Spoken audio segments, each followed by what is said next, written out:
পহেলগাম জঙ্গিদের খোঁজে তৎপর জম্মু কাশ্মীর পুলিশ। সাধারণ মানুষের কাছে আবেদন পুলিশের। সোপিয়ান জেলার একাধিক জায়গায় পোস্টার পুলিশের। ইতিমধ্যেই পুলিশের পক্ষ থেকে জঙ্গিদের তথ্য দিতে পারলে 20 লক্ষ টাকা পুরস্কার। ইতিমধ্যেই পুলিশের তরফে বলা হয়েছে যে 20 লক্ষ টাকা পুরস্কার দেওয়া হবে জঙ্গিদের তথ্য দিতে পারলে। 20 লক্ষ টাকা পুরস্কার পুলিশের পক্ষ থেকে। সাধারণ মানুষের কাছে আবেদন পুলিশের। পহেলগামে যে ঘটনা ঘটে সেই ঘটনায় যারা জঙ্গি ছিল তাদের খুঁজে দিতে পারলে 20 লক্ষ টাকা দেওয়া হবে পুলিশের তরফে, এমনই কিন্তু বলা হচ্ছে। সাধারণ মানুষের কাছে পহেলগাম জঙ্গিদের খোঁজে তৎপর জম্মু কাশ্মীর পুলিশ। সাধারণ মানুষের কাছে আবেদন পুলিশের যে এই জঙ্গিদের খুঁজে দিতে পারলে 20 লক্ষ টাকা দেওয়া হবে। সোপিয়ান জেলার একাধিক জায়গায় পোস্টার পুলিশের। সোপিয়ান জেলার একাধিক জায়গায় পোস্টার দেওয়া হয়েছে পুলিশের তরফে। সাধারণ মানুষের কাছে আবেদন করা হয়েছে যে এই জঙ্গিদের কেউ খোঁজ দিতে পারলে তাদেরকে 20 লক্ষ টাকা দেওয়া হবে। ইতিমধ্যেই পহেলগামের যে ঘটনা ঘটে সেই ঘটনায় জঙ্গিদের নিয়ে তৎপর জম্মু কাশ্মীর পুলিশ। ইতিমধ্যে বিভিন্ন জায়গায় পোস্টার দেওয়া হয়েছে যেখানে এই জঙ্গিদের দেখা যাচ্ছে।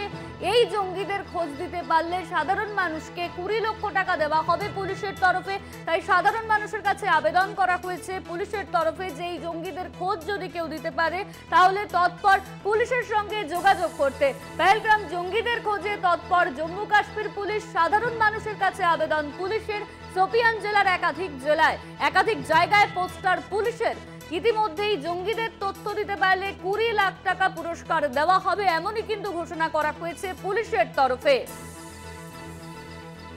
সাধারণ মানুষের কাছে আবেদন পুলিশের। 20 লক্ষ টাকা পুরস্কার দেওয়া হবে এই জঙ্গিদের খোঁজ দিতে পারলে। এই ঘটনায় তৎপর জম্মু কাশ্মীর পুলিশ। সোপিয়ান জেলার একাধিক জায়গায় পোস্টার। এই নিয়ে আমরা বিস্তারিত জানবো। আমাদের সঙ্গে ফোন লাইনে রয়েছেন আমাদের প্রতিনিধি অরিত্র ঘোষ। অরিত্র, পহেলগাম জঙ্গিদের খোঁজে তৎপর জম্মু কাশ্মীর পুলিশ, যেখানে বলা হচ্ছে যে এই জঙ্গিদের খোঁজ দিতে পারলে পুরস্কার দেওয়া হবে। বিষয়টা ঠিক তাই, কারণ জম্মু কাশ্মীর পুলিশের তরফ থেকে ইতিমধ্যেই সোপিয়ান জেলার বিভিন্ন প্রান্তে পোস্টারে 6 লাখ করে দেওয়া হয়েছে, যেখানে যে জঙ্গিদের ছবি প্রকাশ করা হয়েছিল সেই ছবি দিয়ে সেখানে বেশ কয়েকটি পুলিশের তরফ থেকে নাম্বার দেওয়া হচ্ছে এবং বলা হচ্ছে এই সমস্ত জঙ্গিদের সম্পর্কে যদি কোনো রকম তথ্য জম্মু কাশ্মীর পুলিশকে তারা দিতে পারে, অর্থাৎ সাধারণ মানুষ দিতে পারে, তাহলে সেক্ষেত্রে 20 লক্ষ টাকা পুরস্কার করা হবে। এবং প্রসঙ্গক্রমে তোমাকে বলে রাখি, ইতিমধ্যেই জম্মু কাশ্মীরের বিশেষ করে সাউথ কাশ্মীর এলাকাতে ইতিমধ্যেই জঙ্গিদের খোঁজে তল্লাশি অভিযান দীর্ঘদিন ধরেই চলছে।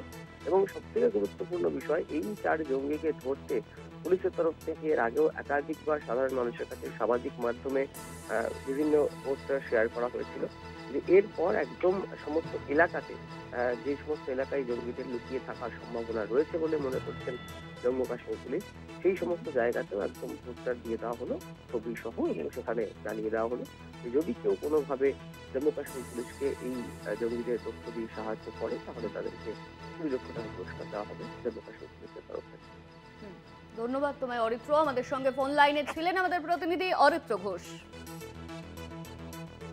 জঙ্গিদের তথ্য দিতে পারলে সাধারণ মানুষকে 20 লক্ষ টাকা দেওয়া হবে, এমনই কিন্তু বলা হয়েছে জম্মু কাশ্মীর পুলিশের তরফে। ইতিমধ্যেই তৎপর জম্মু কাশ্মীর পুলিশ। পহেলগামে যে ঘটনা ঘটেছে সেই ঘটনায় জঙ্গিদের ছবি দিয়ে পোস্টার দেওয়া হয়েছে বিভিন্ন জায়গায় এবং সাধারণ মানুষের কাছে আবেদন করা হয়েছে পুলিশের তরফে যে এই জঙ্গিদের খোঁজ যদি কেউ দিতে পারে তাহলে তাদেরকে 20 লক্ষ টাকা দেওয়া হবে।